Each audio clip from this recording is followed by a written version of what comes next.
वसुदेवसुतं देवं कंसचारूरमर्दनं देवकी परमानन्दं कृष्णं वन्दे जगद्गुरुं। गुरुर्ब्रह्मा गुरुर्विष्णु गुरुर्देवो महेश्वर गुरुर्साक्षात् परब्रह्म तस्मै श्री गुरुवे नमः। तस्मै श्री गुरुवे नमः। पितामह पत्री जी, अवतार बाबा जी, भगवान श्री कृष्ण, श्री रामचंद्र भगवान, हनुमान जी महाराज तथा भारत के सारे ऋषियों, मुनियों, संतों, सदगुरुओं, सभी चेतनाओं को मैं आदर से प्रणाम करता हूँ। और आज गीता अध्याय 3 कर्मयोग के बारे में डॉक्टर सरोजनी सिपिदा मैडम का स्वमुख से हम भगवत चिंतन सुनेंगे। और कर्मयोग के बारे में मैडम विजडम भी शेयर करेंगे उसकी सरल भाषा में। तो आइए मैडम, वेलकम। और यहाँ जूम पर सेशन पर जुड़े हुए सभी गीता प्रेमियों को मेरा आदर से प्रणाम। Thank you so much madam. आइए और अपना विजडम शेयर करें। नमस्ते जी। सर्वप्रथम हम सबके माता पिताओं को, अपने गुरुजनों को, मेरे गुरुदेव ज्ञान ब्रह्मा स्वामी सुंदर चैतन्यानंद जी को, ज्ञान ब्रह्मा पितामह डॉक्टर सुभाष पत्री जी को, बुराकीशा ग्रैंड मास्टर श्री प्रबोध अच्युता जी को, कृष्णम वंदे जगत गुरु इसके संयोजक श्री अनिल प्रजापति जी को, इस गीता ज्ञान को, गीता माता को, यहाँ पर उपस्थित सभी गीता प्रेमियों को कोटि कोटि नमन। तो हम कर्मयोग के अंतर्गत 5वां श्लोक आज हमें देखना है, इसके बारे में चर्चा करना है। इसके पहले कर्म ना करे तो, कर्म किए बिना कोई व्यक्ति नहीं रह सकता है। वैसे सकाम कर्म करे तो बंधनों में पड़ जाते हैं, निष्काम कर्म करे तो आगे जिंदगी में प्रगति प्राप्त होती है। तो वहां तक हम लोग देखें। तो आज 5वां श्लोक देखे, 8वां श्लोक देखेंगे। नियतं कुरु कर्म त्वं कर्म ज्यायो कर्मणः शरीरयात्रेऽपि चेते न प्रसिद्ध्येत कर्मणः। नियतं कुरु कर्म त्वं कर्म ज्यायो कर्मणः शरीरयात्रापि च ते न प्रसिद्ध्येत कर्मणः। यहाँ पे श्री कृष्ण बता रहे हैं अर्जुन को, हे अर्जुन, तुम नियत कर्म को करो। कर्म किए बिना, कर्म को छोड़ने के बजाय कर्म करना ही श्रेयस्कर है। कर्म ना करे तो जीवन यात्रा, इस ध्येय के लिए जो यात्रा है वो मुश्किल हो जाता है, वो भी आगे नहीं बढ़ता। जैसे कि अभी नदी को पार करना है तो नदी में उतरना ही पड़ता है। नदी को पार करने के लिए नदी में उतरे बिना नदी को कैसे हम पार करेंगे? अगर हम किनारे पर रहते हुए उस उतरने के लिए डरते हुए तो हम कुछ भी प्राप्त नहीं कर पाते हैं। जो तैर सकता है वो आसानी से आगे बढ़ जाता है। तो कर्मयोगी भी उसी प्रकार कर्म बंधनों में उलझते हुए भी जब वो निष्काम कर्म करता है तो कर्म के बंधनों में उलझता नहीं। इसीलिए योगी बनने की बात यहाँ कह रहे हैं। और कभी कभी ऐसा लगता है कि हम कर्म नहीं करेंगे, लेकिन वैसा हो ही नहीं सकता। अपने अंदर अपने प्रयास बिना, हम जाने बिना, हमारे अंदर कुछ ऐसे कुछ चल रहे हैं, ऐसे कर्म हो रहे हैं, जैसे कि सांस ले रहे हैं, खून बह रहा है, दिल की धड़कनें हो रही है। ये सब हम चाहते हुए नहीं हो रहे, अपने आप हो रहे हैं और पलक झपकते हैं। तो ये सब सहज कर्म है। तो ये सब होने के कारण ही हमारी जीवन यात्रा चल रही है। तो उसी प्रकार यहाँ पे हमको कर्म की स्वेच्छा दी गई। कैसे करेंगे, क्या करेंगे, ये आप तय कर सकते हैं। हम सबके लिए ये आजादी दी गई। तो इसीलिए हर एक में एक विविधता, हर मानव में एक भेद होने के पीछे का कारण हमारे विवेक का भेद, विवेक के कारण ही हम कार्य करते हैं। और उसके पीछे हमारी मानसिकता में एक इच्छा अनिच्छा है। ऐसा करे तो ये काम करना मुझे अच्छा लगता है, ये काम करना मुझे अच्छा नहीं लगता। कोई आए तो हम पसंद करते हैं, कोई आए तो हम ना पसंद करते हैं। हर विषय में इस प्रकार के दोहरे स्वभाव के होते हैं।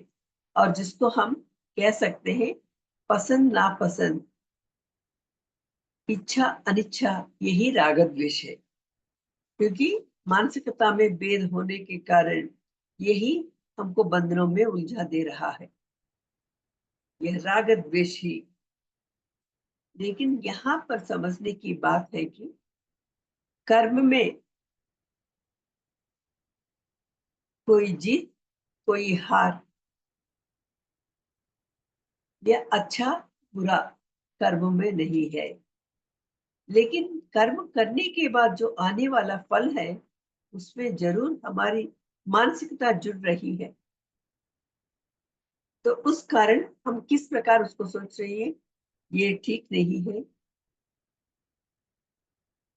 वो ठीक हुआ, मेरी जीत हुई, मेरी हार हुई। इस प्रकार हम मानसिकता के कारण से हम राग द्वेष करें, इसमें कर्म फल एक जीत के रूप में, एक हार के रूप में हम महसूस कर रहे हैं।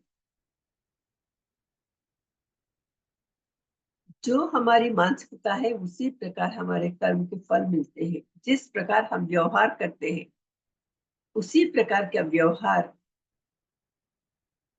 वापस आता है। कर्म करते समय हमको सूझबूझ है हमारे पास, फिर भी अपने मनमानी व्यवहार करते हैं। फिर फल आते आने के बाद हम सोचते हैं कि ऐसा फल क्यों आया, जो तुमने किया वही आया करके इसकी अवगाहना हमारे पास नहीं है। इसके बारे में समझने की वो क्षमता हमारे पास ना होने के कारण इस प्रकार इच्छा अनिच्छा के बीच में हम जूझ रहे हैं। तो यहाँ पे रमण महर्षि के ललित वृत्त, उसमें उसका पहला ही यह वाक्य है, कर्तुराज्ञया प्राप्यते फलम, कर्म किम परम, कर्म तज्जडम्, क्रतुमहो ददौ पतन कारणम्, फलमशाश्वतम् गति निरोधकम्, फलमशाश्वतम् गति निरोधकम्, कर्तु आज्ञया प्राप्यते फलम। जैसे हम अपनी इच्छा अनुसार हम कर्म कर रही है, कर्म किम परम, कर्म तज्जडम्, कर्म कहाँ परम तक ले जा सकता है? नहीं ले जा सकता। जड़ जड़ पदार्थ, कर्म जड़ है करके यहाँ कह रही है, तो कैसा? कर्तुराज्ञया प्राप्यते फलम कर्म किम परम कर्म तज्जडम क्रतु महोददौ इति महोददौ पतन कारणम। ये इस प्रकार हम राग द्वेषों के साथ जो कार्य कर रहे हैं, जो कर्म कर रही है, प्रति महोददौ पतन कारणम, इस प्रकार बिना उसके प्रति अवगाह न होते हुए हम कर्म करते जा रही है, तो हमारा पतन निश्चित है। हमको बुद्धि दी गई, उसका उस विवेक को लेकर हम गए तो हम बहुत कुछ समझ सकते हैं। अपनी जिंदगी को कैसे आगे ले जाना ये समझ सकते हैं, लेकिन हम नहीं कर रहे हैं, इसके बारे में समझने की कोशिश नहीं कर रही है, या पसंद और नापसंद इस प्रकार कह रही है, तो उससे कर्म फल भी वैसे जुड़ जा रहे हैं, बंधनों में धकेल रहे हैं। बंधन क्या है? पतन कारणम।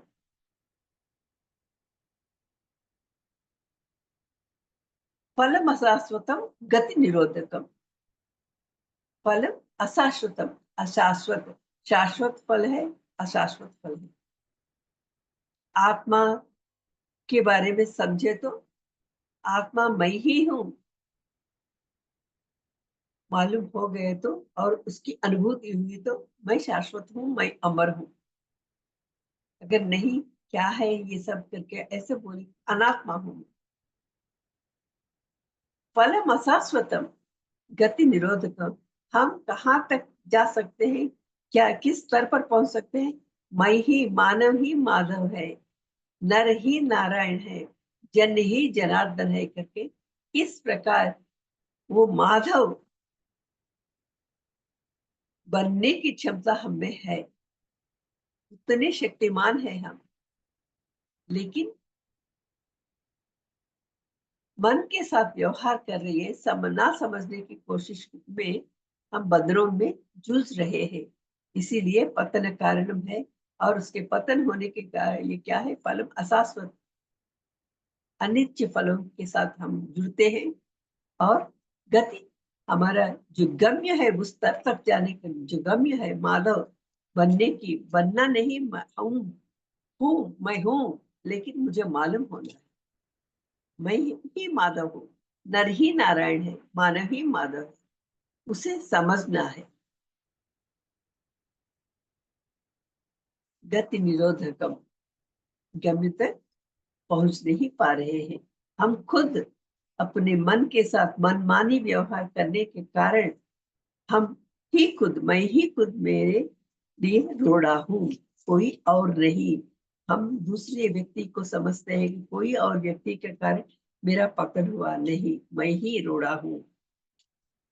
तो इस प्रकार इसके पीछे कौन है? कर्म करने तक तुम्हारे हाथों, क्योंकि तुमको बुद्धि दी गई, मन भी दिया गया, बुद्धि भी दी गई। मन के साथ संकल्प करना है और बुद्धि के साथ निश्चय करना। मन चाहता है बहुत कुछ, लेकिन बुद्धि कहती है कि आवश्यक है ही या नहीं, यह उपयोगी है या अनुपयोगी है, ये उचित है या अनुचित है, इस प्रकार का विवेक करने की क्षमता हमें है। लेकिन उस विवेक के साथ हम नहीं चले तो हम इस प्रकार के कर्म बंधनों में पड़ जाते हैं। लेकिन कर्म करना मेरे हाथों में है, बाकी सभी जीवों से मैं अलग हूँ। जो जानवर है, पक्षी है, वो सब उनके लिए सहजात है, उनके लिए कोई बंधन नहीं, केवल मानव के लिए ही बंधन है, क्योंकि मुझे बुद्धि दी गई। इसके पीछे कर्म के जैसी मेरी सोच है, वैसा ही फल मिलता है। हम अपनी सोच को, अपने कार्य व्यवहार को, सबको बदलना है, क्योंकि इसके पीछे धर्म है। कर्म फल प्रदाता, सर्व कर्म फल प्रदाता वो सर्वेश्वर है,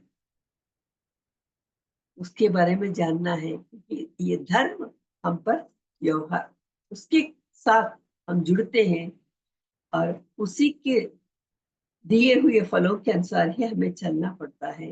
कर्म करने का अधिकार मेरे पास है, लेकिन फल के अधिकारी मैं नहीं हूँ। ऐसे इसको समझना ही है। मैं परीक्षा लिखती हूँ, परीक्षा लिखने का अधिकार मेरे पास है। कैसे लिखते, क्या लिखना, ये सब मैं उसके अधिकारी। कर्म, वो परीक्षा लिखने के बाद उसके जो रिजल्ट्स जो है उस पर मेरा अधिकार नहीं। अगर मेरे ही अधिकार हो तो 100% मार्क्स हम अपने को दे देंगे। फिर मुझ में क्या कमियां हैं, क्या अच्छाइयां हैं, ये कौन जाने, कौन बताएंगे हमको। मैं कभी भी अपनी गलतियों को परखते नहीं। इसीलिए यहाँ पर हमको बुद्धि देकर उसका ना उपयोग करें तो उसके फलों को भुगतना पड़ेगा। उसके उपयोग करें तो हम कैसे उन्नत हो सकते हैं, ये यहाँ पे बता रहे हैं। उन्नत होने के लिए ही हम है।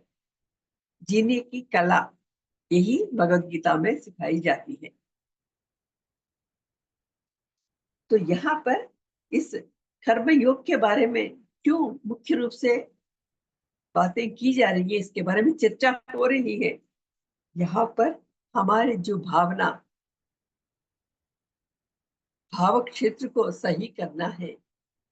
जब भाव क्षेत्र को सही करते हैं तो वाक क्षेत्र को, वाक क्षेत्र शुद्ध होता है, व्यवहारिक क्षेत्र शुद्ध हो जाता है अपने आप। क्योंकि भावना ही यहाँ पे बीज है। वो वही भावना धीरे धीरे पनपते हुए हम, मेरी बातों के द्वारा, मेरी वाणी के द्वारा और मेरे व्यवहार में, ये दोनों व्यवहारों में दिखता है। तो यहाँ पे कह रहे हैं कि कर्म योग में मुख्यतः क्या है, किसकी प्रधानता है, मैंने भावना की प्रधानता है। तो और उसके बाद में आने वाले फल के प्रति भी अनुकूल प्रतिकूल, अगर हम मन स्वीकार किए तो वो अनुकूल है, स्वीकार नहीं किए तो प्रतिकूल। अरे ये थोड़ा ही क्यों मिला मुझे, थोड़ा ज्यादा मिलना था, बस इसी में बंधन हो गए। जो आया उसको स्वीकार करना है, यही समबुद्धि। अगर ऐसा स्वीकार कर सके कि प्रसाद के रूप में, क्योंकि जैसे हम मंदिर में जाते हैं, वहां पे कभी तीर्थ मिलता है, कभी तुलसी का पत्ता मिलता है, कभी विभूति मिलती है, या कभी कुछ लड्डू प्रसाद मिलता है। जो भी मिले हम वहां पे क्या करते हैं, उसको हम नमन करते हुए, आंखें बंद करते हुए, माने ये पूजा है, ये गौरव है, इतनी पवित्र भावना से उसको स्वीकार करते हैं। जब पुजारी हमको प्रसाद देते हैं, तो कुमकुम देते हैं, तो इसको हम पवित्र भावना से लेते हैं। लेकिन वही व्यवहार में आए तो उसको पवित्र के रूप में नहीं लेते, क्योंकि ना समझ है। तो यहाँ पे हमको इस प्रकार उसके बारे में अवगाह न होनी चाहिए, क्योंकि कर्म करने के अधिकारी है, कर्म फल प्रदाता सर्वेश्वर है।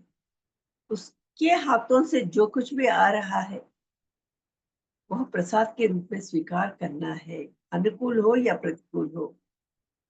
इससे क्या होता है, समभाव होने के कारण जो पिछले जन्मों के जो प्रारब्ध से अवगत, वो संस्कार जो है, वो वासना ये है, वो प्रक्षालन हो जाता है उनका। क्योंकि हम आगे पीछे का बहुत कुछ लेकर अभी बहुत कुछ तैयार कर रहे हैं। आगे की जिंदगी के लिए भी तैयारियां यहीं पे हो रही है। मेरी भावनाएं, मेरा हर व्यवहार, मनसा वाचा कर्मणा, तो तीनों को यहाँ पे हमें एक साथ करने के लिए प्रसाद के रूप में ग्रहण करना है।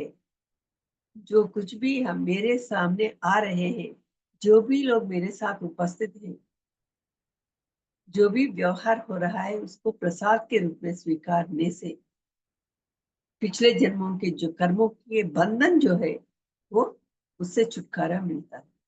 फिर आगामी वो भी कट जाती है।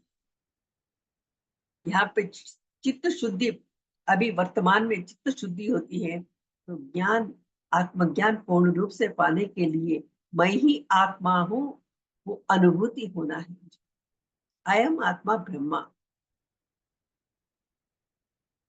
जब तक अयम आत्मा ब्रह्मा, मैं ही ब्रह्मा हूं करके मालूम नहीं होता है, तब तक दूसरे व्यक्ति को समझ नहीं पाते। वह तत्वमसि, तत्त्वम असि, वह तुम ही हो। बोले मैं जो हूं तुम भी वही हो।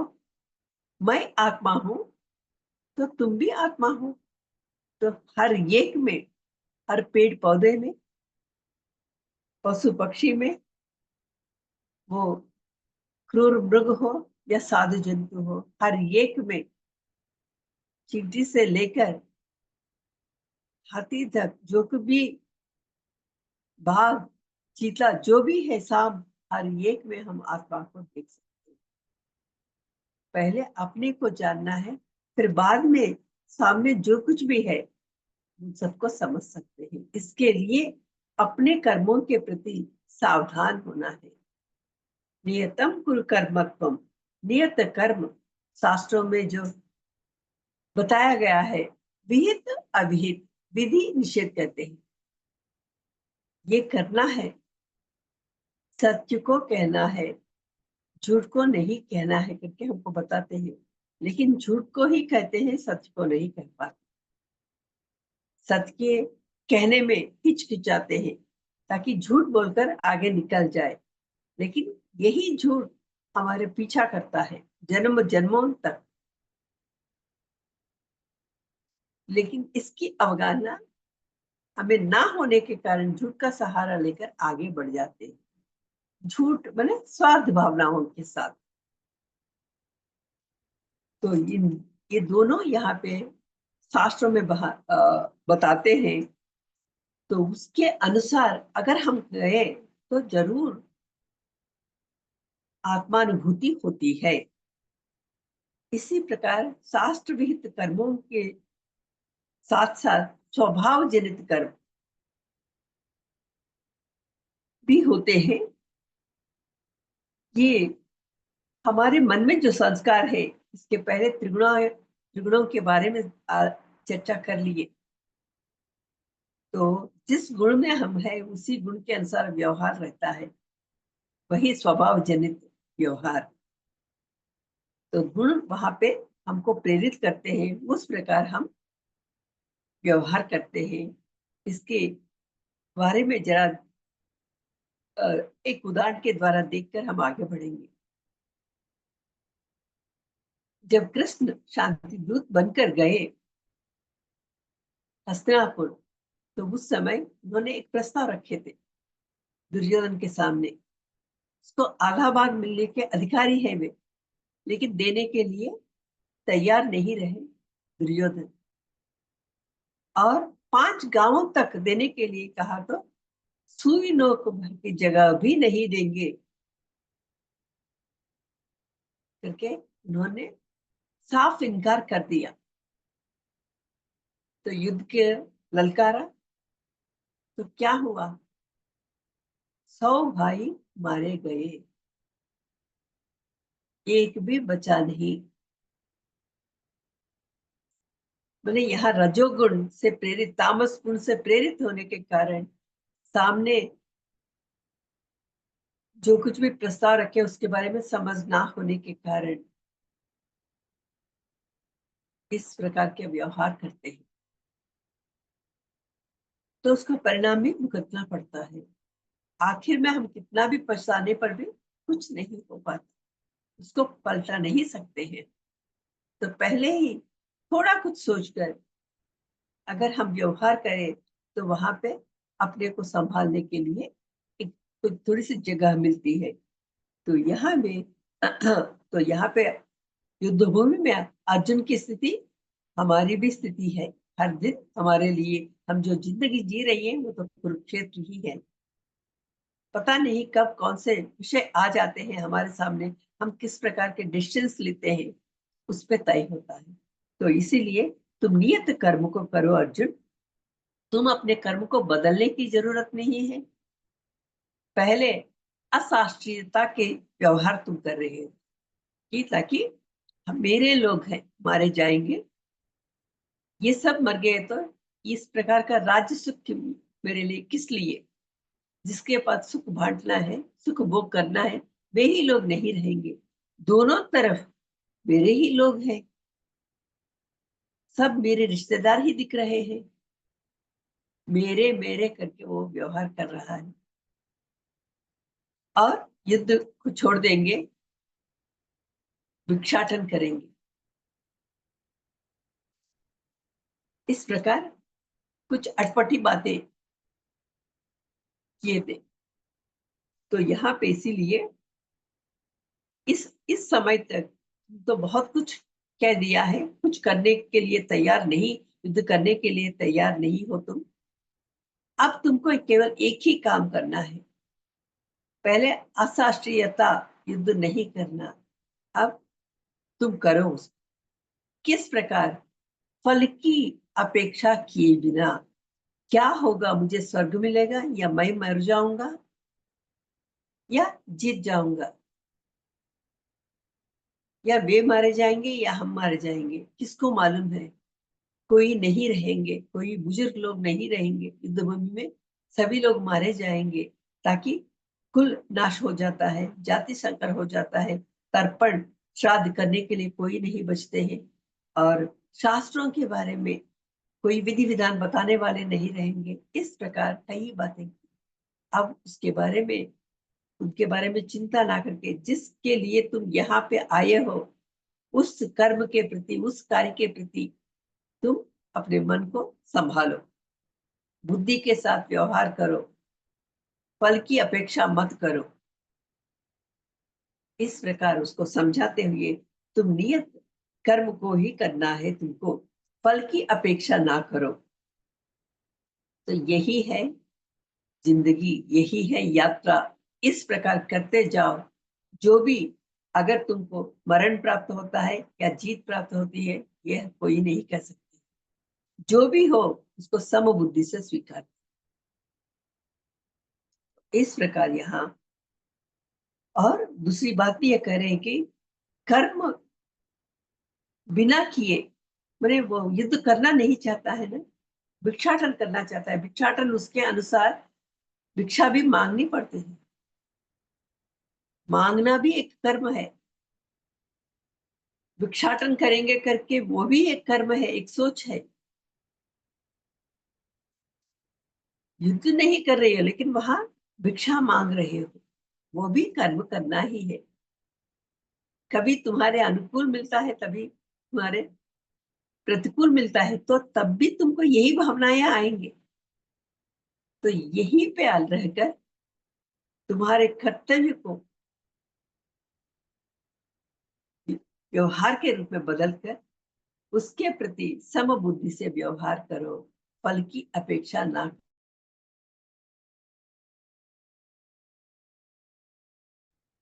धर्म आचरण करना है तुमको, फल की अपेक्षा नहीं करना, धर्माचरण करना। तुम्हारा स्वार्थ क्या है? तुम्हारा धर्म जो है, तुम्हारा कर्म, एक यहाँ पे एक योद्धा के रूप में आए हो, अपनी क्षमता को यहाँ प्रदर्शित करना ही, बिना किसी फल की अपेक्षा किए बिना। यही तुम्हारे लिए श्रेयस्कर है। ना करने के बजाय तुम अकर्मी हो जाना चाहते हो। कर्म ना करने मात्र अकर्मी नहीं बन पाओगे। तुम युद्ध छोड़ने मात्र तुम अकर्मी नहीं बनोगे, उसके लिए ज्ञान होना बहुत जरूरी है। अकर्मी कौन बनेंगे? ज्ञान के साथ ही वह संभव है। वह ज्ञान तुम्हारे पास नहीं है। कर्म को कर्मयोग के रूप में बदलने के बाद ही ज्ञान योगी बनने के लिए यहाँ रास्ता है। जब तक ज्ञान नहीं आता है, तब तक तुमको श्रेय नहीं मिलता है। तुम तो मांग रहे हो श्रेय, श्रेय मिलने के लिए यही रास्ता है तुम्हारे लिए। कर्म शून्यता माने अकर्म, मैंने क्या संन्यास ग्रहण करना। लेकिन तुम संन्यास बनने के लिए नहीं, क्षत्रिय हो तुम, तुम्हारा धर्म है, तुम्हारा कर्म है, वही नियत कर्म ही स्वधर्म है। एक क्षत्रिय होने के नाते युद्ध करना ही तुम्हारे लिए स्वधर्म है। तो इसी को तुम्हें आगे ले जाना है, इसी के साथ तुम्हें व्यवहार करना है। कर्म शून्यता, युद्ध को छोड़कर भागना, युद्ध नहीं करना एक बात है, छोड़कर भागना दूसरी बात है। तो ये दोनों बहुत तुम्हारे लिए बहुत ही हानिकारक है। अगर तुम बोले कर्मयोग, तुम अब अभी कर्मी हो, कर्मयोगी के रूप में बदल सकते हो। इस प्रकार के धर्म कार्य, कर्म को धर्म के साथ जोड़कर अपेक्षा किया बिना करे तो आगे बढ़ सकते हो, चित्त शुद्धि प्राप्त होगी। और तब चित्त शुद्धि में ही वो ज्ञान, उसमें बैठने के लिए वो पात्र शुद्ध होता है, तब ज्ञान अंदर निहित हो सकता है। नहीं तो पात्र अशुद्ध हो तो उसमें कोई भी ज्ञान हम डाले तो भी नहीं। जैसा पात्र शुद्धि ना हो तो मट मैलापन उसमें है, हम उसमें अच्छे से खाना दिए तो भी वो, क्योंकि उसमें मट मैलापन के कारण अशुद्ध हो जाता है और वो विष बन जाता है।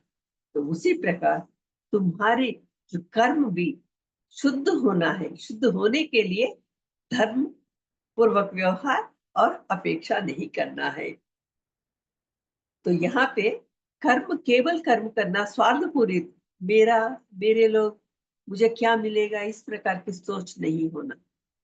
इसको बदल दो, इस व्यवहार को बदल कर धर्म पूर्वक, धर्म के साथ जुड़कर, क्योंकि धर्म और दैव दोनों अलग नहीं। धर्म के साथ रहना माने ईश्वर के साथ रहना ही है। और तीसरी बात है देह यात्रा, इसके अंदर देही है, उसी कारण हम व्यवहार कर रहे हैं। देही के बिना देह यात्रा नहीं होगी। इसीलिए देही होने के कारण कर्म करते रहना, केवल देह मात्र नहीं कर पाते, देही होने से ही कर्म होते हैं।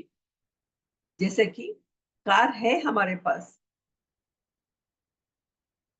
देह है हमारे पास, कार में ईंधन डाले बिना वो आगे नहीं जाता। ईंधन के साथ ही सभी टायर्स भी अच्छा होना है, और वो गियर अच्छा होना है, ब्रेक सही रहना है, सब कुछ ठीक ठाक रहे तभी तो गाड़ी आगे बढ़ेगी। उसी प्रकार तुम्हारे देह को भी, देह में मनोबुद्धि इंद्रिय सब कुछ है, आत्मा है, उन सबको स्वच्छ शुद्ध रखना है।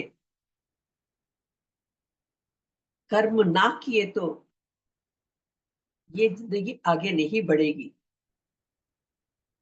देह यात्रा नहीं हो पाएगी।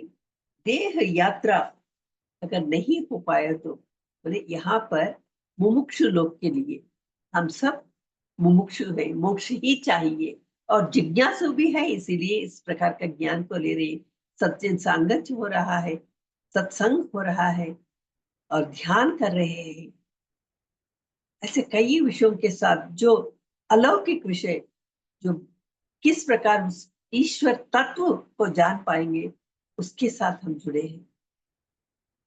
मुमुक्षु जरूर है, केवल मुमुक्षु मुझे मोक्ष चाहिए करके कहकर बैठ जाना, ये बैठे तो तुम्हें मोक्ष प्राप्त नहीं होता। जिज्ञासु बनना है, जिज्ञासु में से ही आगे आगे यात्रा बढ़ेगी, तो हम गम्य तक पहुंच सकते हैं। अयम आत्मा ब्रह्मा अपना गम्य है, तत्वमसि प्रज्ञानम ब्रह्मा ममात्मा सर्वभूतात्मा।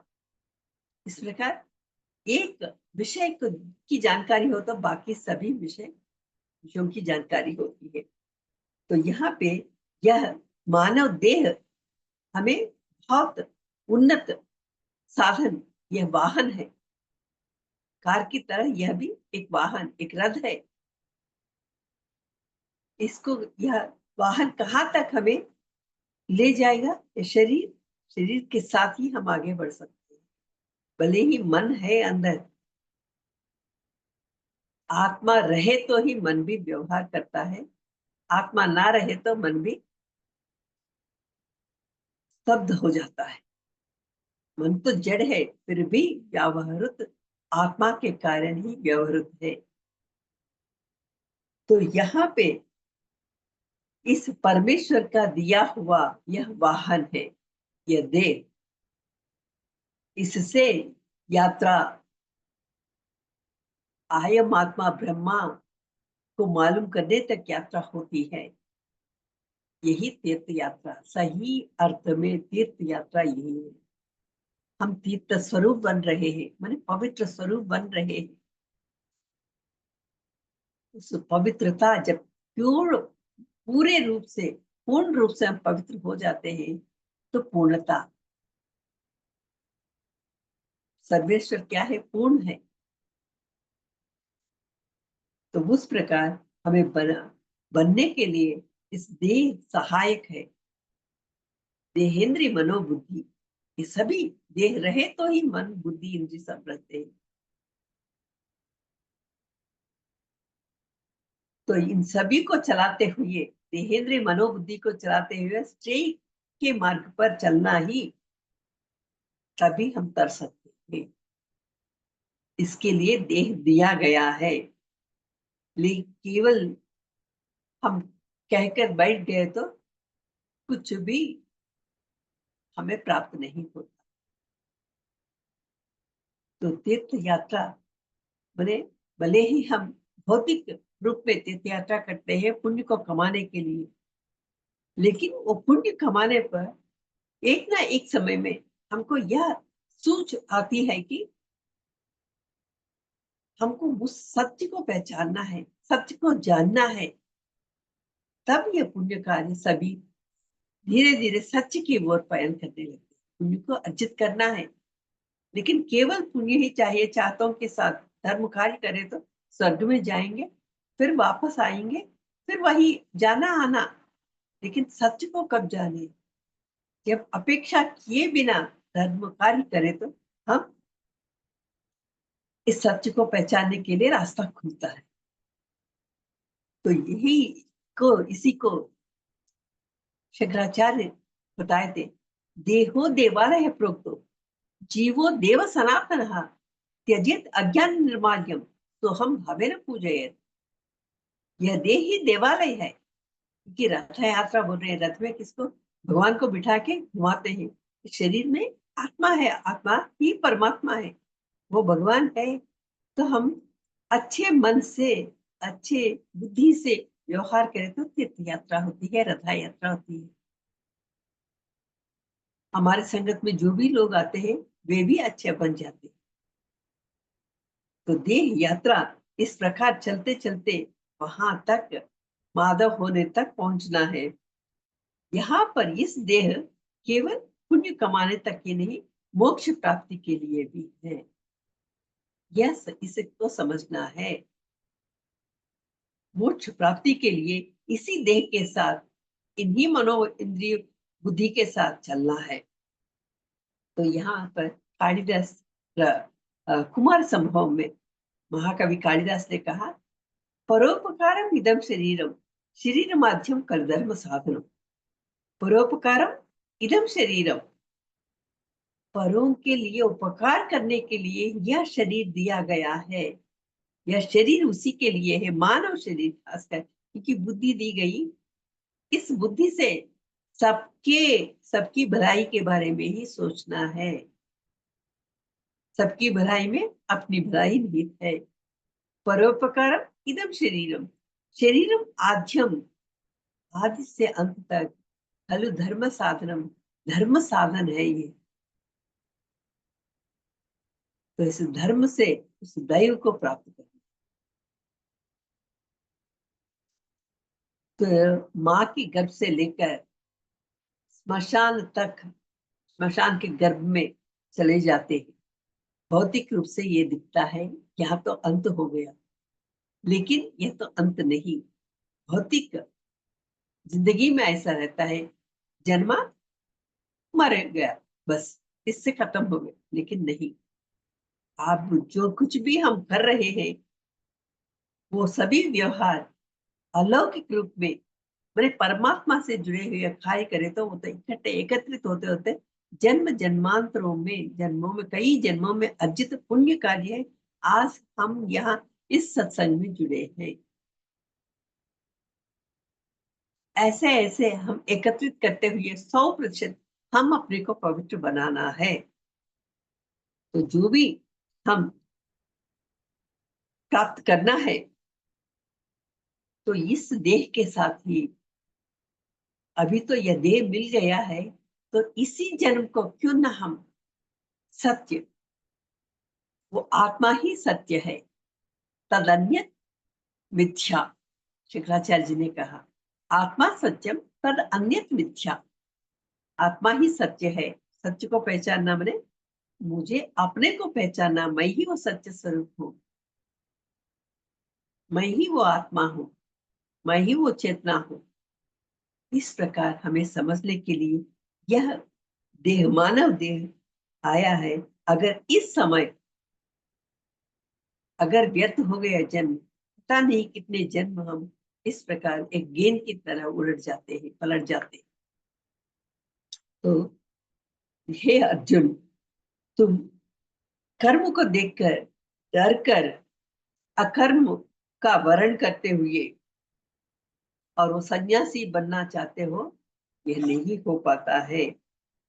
वहां भी भिक्षाटन में भी ऐसी ही परिस्थितियां आती है। कभी मिलता है, कभी नहीं मिलता है। तब क्या करोगे तुम? जिस दिन तुम्हें नहीं मिलेगा उस दिन यही परिस्थिति होती है, उससे भी भयभीत हो जाओगे। इसीलिए तुमको स्वधर्म आचरण ही तुम्हारे लिए भला है। इसका इससे पापों का प्रक्षालन होता है, चित्त शुद्धि होते हैं, होती है, मोक्ष के लिए रास्ता सुगम हो जाता है। कई प्रकार के प्रयोजन इसमें है। इस प्रकार कहते हुए 9वां श्लोक बताते हैं, यज्ञादात् कर्मणोऽन्यत्र लोकोऽयं कर्म बन्धनः तदर्थं कर्म कौन्तेय मुक्तसङ्गसमाचर। यज्ञादात् कर्मणोऽन्यत्र लोकोऽयं कर्म बन्धनः तदर्थं कर्म कौन्तेय मुक्तसङ्गसमाचर। यज्ञादात्, इसके पहले देखे हैं, परोपकारम इदम शरीरम। यज्ञ माने परोपकार, सबके लिए उपकार करते रहना। यज्ञादात् कर्मणो, जो भी कर्म है यज्ञ के रूप में, यज्ञो वै विष्णु करके हम कहते हैं। वेदों में कुछ बातें हम लोगों को मालूम है। विष्णु माने व्यापक तत्व, व्यापकशीलता। विष्णु नाम में, नाम का अर्थ है व्यापक तत्व, सर्वत्र व्याप्त है, कण कण में व्याप्त है। हाँ, नहीं है परमात्मा। तो इसीलिए हर व्यक्ति हो, विषय हो, वस्तु हो, पेड़ पौधे हो, जलचर हो या भूचर हो, वो क्रूर मृग हो, साधु जंतु हो, हर एक के प्रति, हर एक में एक आत्मा है। इसको जानना जरूरी है। व्यापक तत्व, जड़ चेतन में, चर अचर में आत्मा है।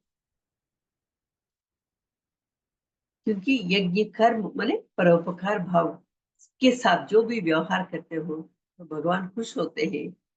और तुमको, तुम जो देते हो वही तुम्हें प्राप्त होता है। सबकी खुशी के लिए तुम व्यवहार कर रही हो, तुम में खुशियां भरपूर हो जाएंगी। तुम्हारी झोली में खुशियां ही खुशियां। तो जो स्वार्थपूरित कर्म करते हैं तो वो कर्म बंधन में उलझ जाते हैं। उलझना ही, रोते रहना हमेशा के लिए। अपने ही पास है ये धन, इस मैंने आत्मा रूपी धन अपने ही पास है, उसके सामने सब कुछ तुच्छ है। वो सब भौतिक सुख अनित्य है, क्षणिक है, कम समय के लिए है। ये आत्मा को जानना, ये नित्य है, शाश्वत है, उसको समझे तो तुम अमर हो जाओगे। नहीं तो मरते जन्मते इस प्रकार के बंधनों में उलझते हो। इसमें इस प्रकार के यज्ञ कर्म क्या है? धर्म के प्रति अवगाहना और धर्म चिंतन हम करते हैं। जब अवगाहना होती है, उसी का चिंतन करते रहते हैं, किस किस को हम क्या क्या अच्छे काम करें, किसकी भलाई करें। इस प्रकार की सोच में हम लोक कल्याणकारी में जुड़ जाते हैं। कर्म करने की, कर्म भी वही है, विधान भी वही है, लेकिन हमारी मानसिकता को बदलना है, भाव को बदलना है। भावग्राही जनार्दना, इसके पहले भी। तो इस प्रकार मैंने अगर स्वार्थ पूरित कर्म हो तो निकृष्ट कर्म है। निस्वार्थ निष्काम भावना के साथ किए तो वही कार्य, युद्ध हो या यज्ञ हो, पढ़ाई लिखाई करो या संगीत करो या युद्ध में करो। हमारे वर्ण व्यवस्था है, क्षत्रिय वैश्य शूद्र, वैश्य क्षत्रिय ब्राह्मण, सब लोगों के अपने अपने धर्म है। हर धर्म में इस प्रकार के संभावना है कि कौन सा कर्म कर रही हो, ये इससे कोई मायना नहीं, किस भाव से उस कर्म को व्यवहार कर रहे हो, बस यही मायना है। हर व्यक्ति मोक्ष प्राप्ति के लिए योग्य है। इसमें जाति भेद, लिंग भेद, वर्ण वर्ग व्यवस्था, इस प्रकार की कोई भेदभावनाएं नहीं है। तो केवल तुम्हारी मानसिकता, तुम्हारी भावना की प्रधानता, तो इस निकृष्ट भाव से जो कर्म आचरण कर रहे थे, उसको उत्कृष्ट भावना में बदल दिए। तो निस्वार्थ भावना को निष्काम भावना में बदलना है। तो सब कुछ हम ईश्वर प्रीत्यर्थम, माने परमेश्वर धर्म के साथ के जुड़ना, धर्म दैव ही है, उसके लिए, उसकी प्रीति के लिए इस प्रकार के कार्य करें तो भगवान खुश होते हैं। भगवान को खुश करने के लिए, ताकि वो हमें खुशियां प्रदान करें। हम चाहते हैं आनंद के साथ जिए, तो हम हमें व्यवहार भी वैसे करना चाहिए। तो इसी के लिए बोलते हैं, ईश्वरार्पितम निश्चयाकृतम, ईश्वरार्पितम निश्चयाकृतम, चित्त शोधकम मुक्ति साधकम, चित्त शोधकम मुक्ति साधकम। ईश्वरार्पित बुद्धि से, धर्म बुद्धि और निष्काम भावना, इस प्रकार निष्काम मने ही उसमें धर्म आ जाता है। बिना अपेक्षा किए हर एक की भलाई होनी चाहिए, सर्वे भवन्तु सुखिनः करके समझने, इस प्रकार की भावना के साथ हम अगर कर्म करें तो ईश्वरार्पितम निश्चया न इच्छया कृतम, अपेक्षा किया किया किए बिना, तो उसका फल क्या है? चित्त शोधकम, चित्त शुद्ध होना, मुक्ति के लिए, मुक्ति साधनम, मुक्ति के लिए साधन बन जाता है। ये भी रमण महर्षि के ललित वृत्तों में से है। ये पहले दो श्लोक है जो कर्मयोग के बारे में, उनके 30 ललित वृत्त है रमण महर्षि जी। तो इसमें ये पहले दो है, इस कर्मयोग में जुड़ गए।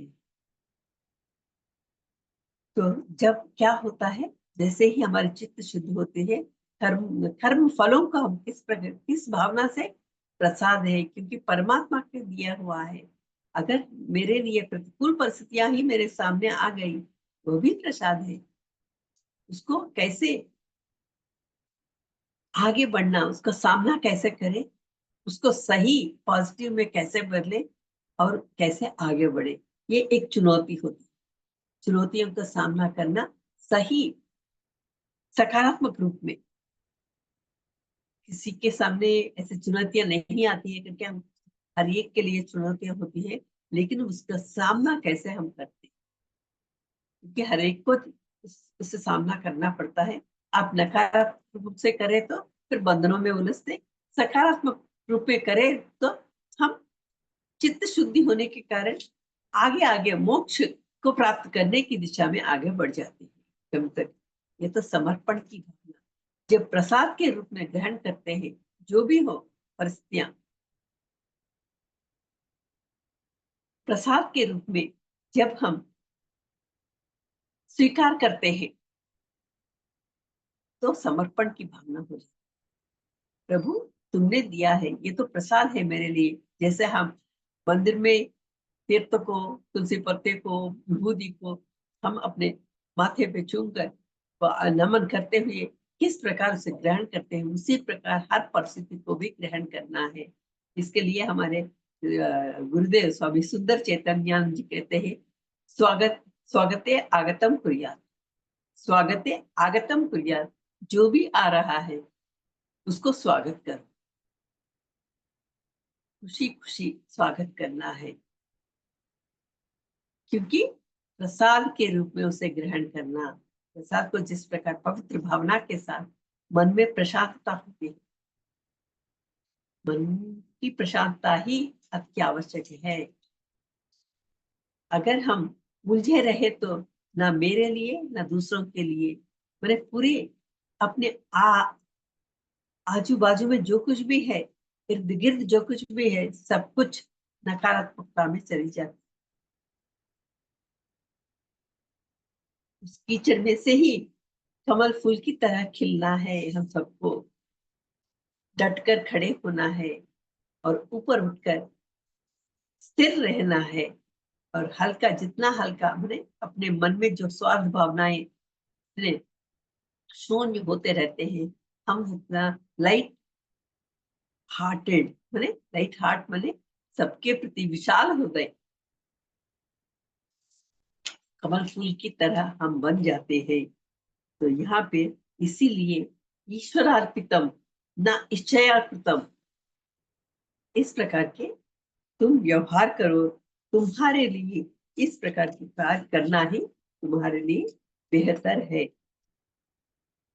श्रेयस्कर है, क्योंकि तुम चाहते हो, श्रेय चाहते हो। श्रेय के लिए मार्ग, युद्ध करना अनिवार्य है तुम्हारे लिए। युद्ध करने के पीछे की भावना को बदलना है, कर्मयोगी के रूप में बदल कर तुम्हें आगे बढ़ना है।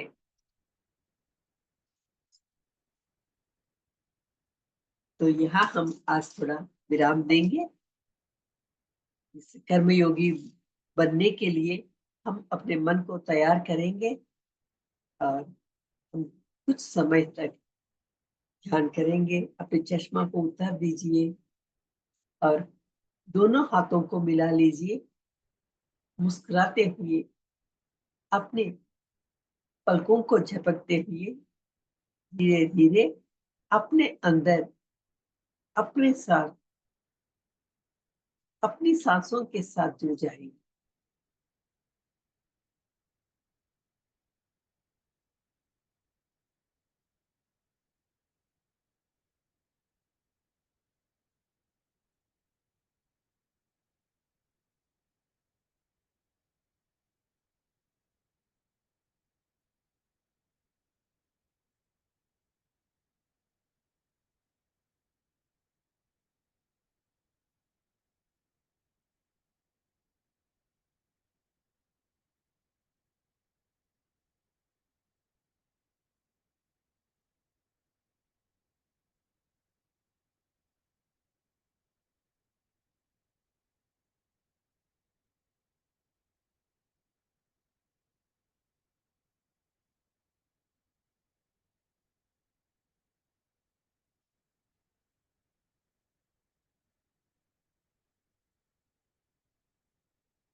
मुस्कुराते हुए अपनी सांसों के साथ जुड़े रहेंगे।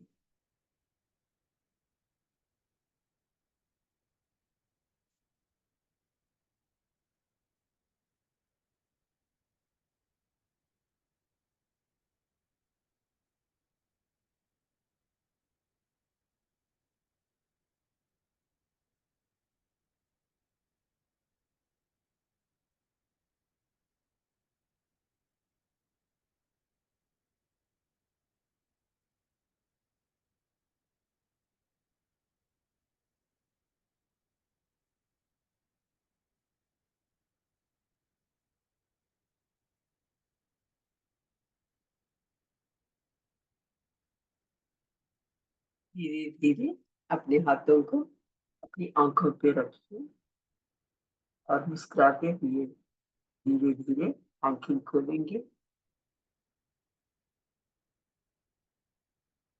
Thank you masters. ओम सर्वे भवन्तु सुखिनः, सर्वे सन्तु निरामयाः, सर्वे भद्राणि पश्यन्तु, मा कश्चित् दुःखभाग् भवेत्। ॐ पूर्णमदः पूर्णमिदं पूर्णात् पूर्णमुदच्यते, पूर्णस्य पूर्णमादाय पूर्णमेवावशिष्यते। ॐ शांति शांति शांति। अपने माता पिताओं को, सभी गुरुजनों को, श्री कृष्ण वंदे जगत गुरु सत्र को और श्री अनिल प्रजापति जी को, यहाँ पर उपस्थित सभी गीता प्रेमियों को, इस गीता ज्ञान को कोटि कोटि धन्यवाद। Thank you madam, thank you. कर्मयोग का अध्याय 3 श्लोक नंबर 8 और 9 बहुत अच्छा आपने सरल भाषा में, अपनी भाषा में बहुत अच्छी तरह से शेर विजडम किया। बहुत अच्छा है, क्योंकि भगवान ने तो कहा ही है कि निष्काम कर्म करना श्रेष्ठ है, तो निष्काम कर्म ही करना चाहिए। और जो हम देव भाव से कर्म करते हैं तो बंधन में आ जाते हैं, तो हम आत्म भाव से कर्म करें तो बंधन नहीं रहता। वो भी आपने अच्छी तरह से समझाया। तो फल की आशा छोड़ दे, ऐसा ही कर्म करना है, फल की आशा को तज दे। तो बहुत अच्छा 8 और 9वां श्लोक में यही बताया आपने। और अहम अहम ब्रह्मा तत्वमसि, यही आत्मा हूँ, बहुत अच्छी तरह से। तो थैंक यू सो मैडम। और आज कुछ कहने वाले कोई क्वेश्चन है तो कह सकते हैं। अ, बोलो दशरथ भाई जी, सर बताइए।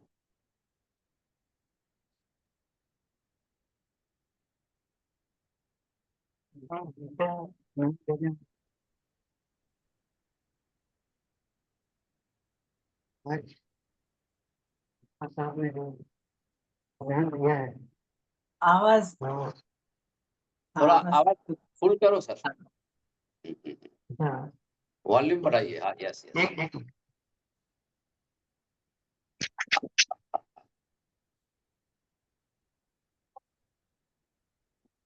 हेलो। हाँ जी, हाँ हाँ। ठीक है। हाँ, तो डॉक्टर सरोजिनी मैम ने जो आज ज्ञान दिया है, वो ज्ञान कई सालों से सुनते तो आ रहे थे, लेकिन जैसे जैसे वो ज्ञान को अडॉप्ट कर रहे हैं, अभी इस अभी अ, जीवन के वो पड़ाव पड़ाव में आए हैं कि वो ज्ञान आत्मसात हो रहा है। अ, हम सब आत्मा है, सभी में आत्मा को देखना है। वो एक विजन जो है, वो मेरे ख्याल से आत्मसात हो रहा है। वो मेरा अनुभव बता रहा हूँ मैं। और जो भी कर्म कर रहे हैं, वो भगवान को अर्पण करे, भगवान खुश हो, वही हमारा प्रयत्न रहना चाहिए। यही हम आज के जो नॉलेज है उसका सारांश बता रहा हूँ मैं। तो जी। मैं बहुत खुश हूँ मैडम से, बहुत खुश हूँ। नमस्ते नमस्ते।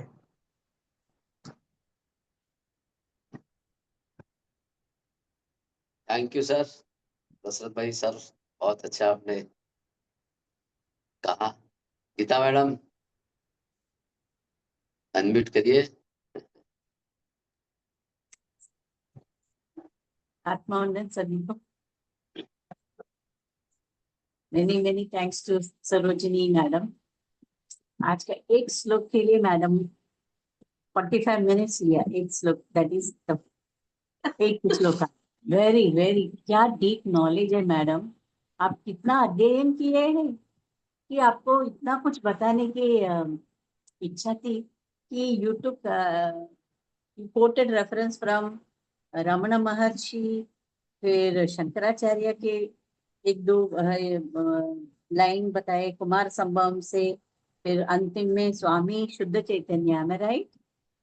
क्या सब कुछ प्रसाद के रूप में लेना चाहिए, हम जो भी मेरी करते गुरु जी हैं। की देन है मैडम, ये मेरा हाँ? नहीं है, ये मेरा नहीं है, ये सब मेरे गुरु जी की देन है। बस इसमें जो हाँ, कुछ है whatever it is, madam, I agree. The way you put it now, the way you put it across to us, हमारे समझ में बहुत अच्छी तरह से आते हैं। जैसे आप दशरथ भैया ने बताया कि अभी आत्मसात हो रही है। Very true, very true. लेकिन मुझे एक क्वेश्चन है, ये कैसे हम अभी, मैं ये उम्र में भगवत गीता सुन रही हूँ, तो I realise so many things, but everyone should learn this at a very early age, right?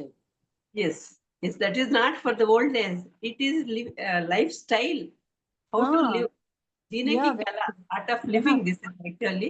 तो सबको, हम गलत फहमी में आकर सबको यही पता है कि रिटायरमेंट के बाद, रिटायरमेंट हाँ, तक जिंदा रहना है ना, बचपन से वो आदत डाले तो वो जीवन शैली हो जाती है। या वेरी राइट मैडम। हाँ, वैसा हम हिंदुओं में इसके प्रति एक गलत फहमी है, ये मरने के समय में करके। हाँ, अभी इस छोटे से उम्र में ही सब कुछ कैसे जीना है, कैसे धर्म के साथ जुड़ना है, ये या व्यावहारिक है, प्रैक्टिकल या एक्चुअली। या पहले ए, हाँ, ये सभी बच्चों में इस प्रकार हम्म, की भावना लाए तो वे अपनी जिंदगी को आगे आराम से ले जाएंगे। हाँ, right, very right madam, very nicely you said it. ये जीवन की भगवत गीता जीने की कला सिखाती है। हाँ, लेकिन अब ठीक रियलाइज है, करते हैं, लेकिन अब तक मेरे हमने अब तो थोड़ी चेतना आ गई सब में, वो अवेयरनेस तो आ गई। सभी लोग सिखा रहे हैं अपने अपने अनुसार, ठीक है, अभी शुरू किया, कुछ चंद सालों में सब लोग सीखने लगेंगे।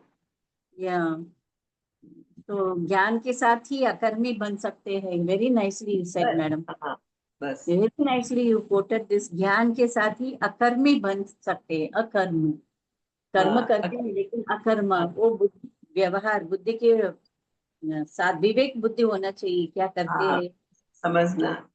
क्या समझना है। Very nice madam. पहले जो भी कार्य दिए तो बहुत उलझन में पड़ जाते हैं, ये काम मुझे क्यों दिया करके, लेकिन जैसे हम्म, जैसे उसके बारे में जानने लगते हैं तो बड़े खुशी खुशी हम उस काम को करते हैं, तो अकर्ता हो जाते हैं उस समय। या हाँ, तो कृष्ण अर्जुन को क्या कृष्ण का साहेब मिल गया, ऐसा गुरु मने कृष्ण बन का गया। साथ मिल गया, मने वो कितने जन्मों से ऐसी साधना करते आ रहे हैं, तभी तो भगवान मिला, हम लोग को भी मिला है ना अभी। ये ग्रंथ क्या मैडम, है? लेकिन ग्रंथ वही है। वेरी राइट, बट सिचुएशन ऐसे आते हैं, we don't know what action to take. माने क्या है, हम नीचे गिरते हैं, उठते हैं, नीचे गिरते हैं, लेकिन एक समय हम इसको समझते समझते उठकर चलने लगते हैं। छोटे नहीं, बच्चे जैसा गिरता है उठता है, उसी प्रकार हमारी भी होती है, सामने बहुत परिस्थितियां आती है, लेकिन या कुछ यस समय होने मैडम, के समझ उसको जाते हैं। अर्जुन को गाइडेंस देने के लिए कृष्ण था, हमें गाइडेंस देने के लिए कौन है? तो कहते हैं ये भगवत गीता को ही आप लोग पढ़ो, उसको समझो बोलते हैं, लेकिन कुछ सिचुएशन लेकिन ऐसे आ इतनी जाती है। आसानी से समझ नहीं सकते हैं मैडम, इतनी या आसानी से भगवत गीता को समझ नहीं सकते हैं। एक तो संस्कृत में है, फिर भी हाँ आपका पहले पहल उसको समझना बहुत मुश्किल होता है। इसीलिए उस समय तक आए तो गुरु मिल जाते हैं। हम थोड़ी से हम अपनी विवेक के साथ व्यवहार करते हैं तो गुरु आ जाते हैं हमको समझाने के। बट तब तक कितने कर्म हम में बंधन कर्म करते वो हैं ना। अपने आप धीरे धीरे जब इसको पकड़ने लगते हैं, धीरे धीरे वो छूट जाता है। यमुना नदी रास्ता देता है करके बोलते हैं ना, कृष्ण के लिए हाँ नहीं, हम सबके लिए। जैसे हम इसको पकड़ते हैं तो अपने आप बंधन छूट जाते Very nicely said. My God, what knowledge, in-depth knowledge you have. Just for one verse, you gave reference of so many people, so many great learned people, spiritual people, Ramana Maharshi, Shankaracharya. My God, thank you so much. It was so nice. मुझे और एक बार सुन के लिख के लेना चाहिए। It's very, हाँ very in-depth knowledge है। कर्म है ना, हम लोग तो आ गए हैं इस दुनिया में, कर्म बंधन में जुड़े हैं, और लेकिन कर्म करके इससे बाहर भी कैसे आना है। हाँ, बस बस। Very nicely said. Very, very nicely. Thank you so much, madam. I'm so happy that I came to this session, attending you. Thanks to Anil Prajapati sir also. Thank you so much. हमको बहुत आज हम का में बहुत चिंतन मनन करने के लिए बहुत कुछ है, लेकिन मुझे एक ही प्रश्न बार बार आती है कि कितने सिचुएशन ऐसे लाइफ में आते हैं तो हमें पता नहीं क्या करना चाहिए, क्या करें, ऐसा हो जाता है। थैंक यू की waiting for. Thank you ma'am. बहुत अच्छी बात कही गीता मैडम ने। ऐसी सिचुएशन होती ही है कि हम कर्म में फंसते जा रहे हैं, हाँ फर्स्ट कर्म बंधन से मुक्त नहीं होते, लेकिन नहीं। कुछ न कुछ ऐसे सिचुएशन आते हैं तो ज्यादा से ज्यादा हम इसमें कर्म बंधन में ही पड़ जाते हैं और हाँ पता नहीं कैसे फंस जाते हैं, क्या है या वो पता नहीं चलता मैडम। तो उसको हमको मुक्त करने के लिए भगवत गीता का तो ज्ञान है, लेकिन उस तरह हमारी बुद्धि कहाँ चली जाती है वो ही पता नहीं चलता मैडम। तो आत्मस्थिति में हम नहीं रह जाते या देह में होते हैं वो ही पता नहीं चलता है, इसलिए ऐसा होता होगा, कुछ पता नहीं मैडम। मैं भी आपकी बात को समर्थन देता हूँ, बात सही है आप। इसीलिए सत्संग में जुड़े हैं ताकि एक दूसरे को बताते हुए हम उसको थोड़ा थोड़ा लेते हुए एक एक ड्रॉप ही लेना है हमको, तो समझना और आगे बढ़ते रहना। या हर दिन सत्संग में डॉटर। जुड़ना। हाँ, हर दिन सत्संग में जुड़ना है। या वेरी राइट। मैं तो इतना कुछ सीख जाती हूँ अभी, यही 7-8 महीना 9 महीना हो गया इसमें आके, सितंबर में आ गई, लेकिन बहुत कुछ सीख सक रही हूँ। और मेरी डॉटर को बोलती हूँ तुम अभी से शुरुआत करो भगवत गीता हाँ से, और अपने बच्चों को पहला भगवत गीता सिखाओ, नहीं तो कुछ बस। भी नहीं है मैडम। उन लोग हाँ तो क्या क्या सिचुएशन में आएंगे ना, बच्चे तो आगे वाले बच्चे नेक्स्ट जनरेशन क्या क्या सिचुएशन में आएंगे, उससे कैसे उलझेंगे या बाहर आना है, तो हाँ। अब उनको मालूम होना चाहिए। Very nice ma'am. Thank you, thank you. I am grateful to God that मैं आगे ही हुए We Bhagavad are all Gita. grateful to God. Thank you, very nice wonderful session. Thank you, thank you madam. Please बहुत coming and keep teaching us. Thank you. Yes madam, yes. मन की परिस्थिति को बदलना, उसको भगवत गीता जैसा ही कहा जाता है। जो हमारी मन की परिस्थिति जो है उसको हम चेंज कर दे, हाँ, है ना भावना मैडम। को बदलना, भावना को हाँ, बदलना। भावना को बदलना, मन की परिस्थिति को बदलना। वो अर्जुन ने, भगवान ने यही कहा ना कि भाई तेरी मन की परिस्थिति तू बदल, अभी जो तेरा मन में जो चल रहा है भाव उसको सुधार। तो very very nice, important doctor Sarojini madam, धन्यवाद। और एक है, हम बोलो। किसी को मदद करने के लिए है, यही दिया है परोपकार में रहना और सबको मदद करो, लेकिन किस हद तक उसको मदद करें, कि उसको इंडिपेंडेंट छोड़ दे या डिपेंडेंट करें हमसे, पता नहीं है क्या करें, ये भी सिचुएशन आती है। नहीं, आप दूसरे व्यक्ति हो तो उसको इंडिपेंडेंट बनाना ही है, उसके लिए हाँ। मदद करना है, उसके लिए मदद करना। हम्म। जो हर एक की आवश्यकता अलग अलग होती है, हाँ, या उसके अनुसार हमें उसको प्रदान करना पड़ता है। पहले नहीं, हाँ, बोलिए बोलिए। भगवत गीता में कहते हैं सेवा करो, सेवा करो, सेवा ही परमा ही है। हाँ, ध्यान सेवा ही देना परम तत्व है। और मैंने पीएसएसएम मूवमेंट, जैसे सूरज की तरह या पेड़ की सेवा तरह, करो। हाँ, एक पेड़ के नीचे हम जाके बैठते हैं, आराम से छाया को लेते हैं, अगर फल हो तो फल लेते हैं। वो अपने आप जो हवा को शुद्ध करता है, वो ये हाँ, नहीं सोचता है कि कौन मेरे पास आए, कौन मेरी छाया में बैठे, ये देखता नहीं ना। या जानवर हो या पक्षी हो या हाँ, मानव हो, या उसके राइट, समान अपने पास जो है वो उसको दे देता है। बस वो ये देता है करके भी वो नहीं देखता, कौन है करके भी ये नहीं सोचता। तो इस प्रकार की भावना तक हमें पहुंचना है। तो हम क्या करें अभी, शरीर का सेवा दे या शरीर की फाइनेंशियल? सेवा से बढ़कर मानसिक सेवा, मानसिक सेवा से बढ़कर बुद्धि, आत्मिक सेवा। अभी एक गीता ज्ञान देना है सबको, हाँ, क्योंकि ये तो इसको अगर हम आत्मसात कर लिए तो हो गई अपनी जिंदगी। सबको हाँ, बांटते रहना, ज्ञान हाँ, दान सबसे ज्यादा दान ज्ञान दान है। ठीक ये है, शरीर की व्यवस्था क्या है, अभी खाए हैं समझ लीजिए, वो तो हाँ, कितने घंटों के लिए, 4 घंटे के लिए, एक कम से कम आधा दिन के लिए, या हाँ, 1 दिन के लिए, या या वस्त्र देते हैं कुछ सालों के लिए। लेकिन या ज्ञान क्या है, वो हमेशा के लिए नित्य है। तो सबसे उत्तम ज्ञान ज्ञान दान है। ओके मैम, थैंक यू सो और मच। भौतिक ज्ञान और आत्मज्ञान, ये भी दो है इसमें। भौतिक ज्ञान रोजी रोटी के लिए, आत्मज्ञान के तो हम तर जाते हैं। हम खुशी से रहे तो दूसरों को खुशी प्रदान कर सकते हैं, आनंद की स्थिति में। वेरी वंडरफुल, हाँ, thank you so much ma'am,